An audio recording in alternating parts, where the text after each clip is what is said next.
en haut du puits à souhait. Stupide, stupide, stupide. C'est moi. Je ne me suis pas senti si stupide cet après-midi, quand j'étais en train d'être une bonne mère. C'est un jour d'automne frais et les feuilles ont de magnifiques couleurs. Alors, j'emmène ma fille en promenade.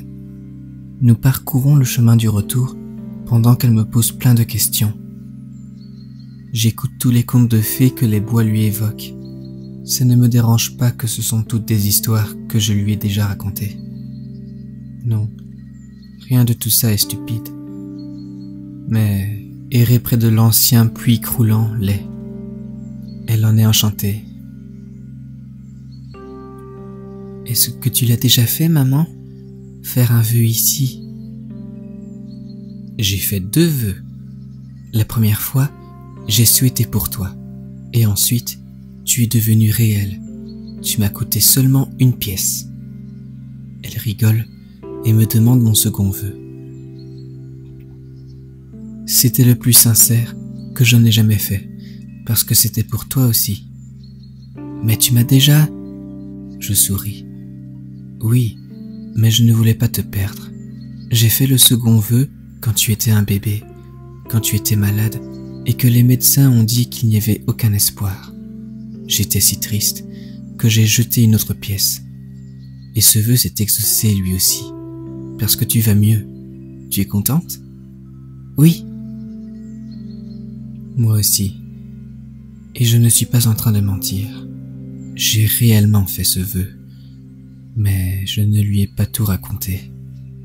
Je ne lui ai pas dit comment, après avoir jeté la pièce dans le puits, elle est revenue et est retombée devant mes pieds. Je ne lui ai pas dit que quand j'ai touché la pièce, j'ai tout de suite compris que quelque chose au fond du puits, ou peut-être le puits lui-même, était en train de faire un vœu en retour. Et il voulait plus qu'une simple pièce. Est-ce que papa fait un vœu lui aussi? Bien sûr qu'elle allait me le demander. Elle pense toujours à son père, même si elle ne l'a jamais vraiment connu. J'ai dit à tout le monde que mon mari nous a abandonnés, mais je lui ai seulement dit que son père était un homme aimable et dévoué jusqu'à ce qu'il disparaisse. Dans son imagination, c'est un roi perdu et elle est sa princesse.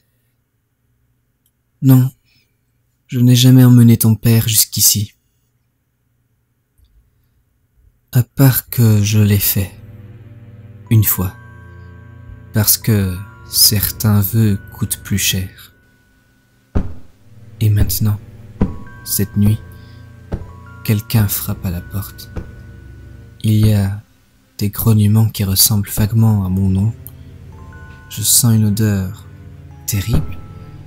C'est une odeur de moisie, comme la moisissure dans une cave ou une cave humide. Soudain, le silence. Puis, dans un craquement, la fenêtre est brisée par une main squelettique et l'odeur de moisie est dominée par la puanteur de chair pourrie. Stupide, stupide, stupide. À quoi est-ce que je pensais? Qu'est-ce qu'une petite fille qui aime son père allait souhaiter? Pourquoi est-ce que je lui ai donné une pièce?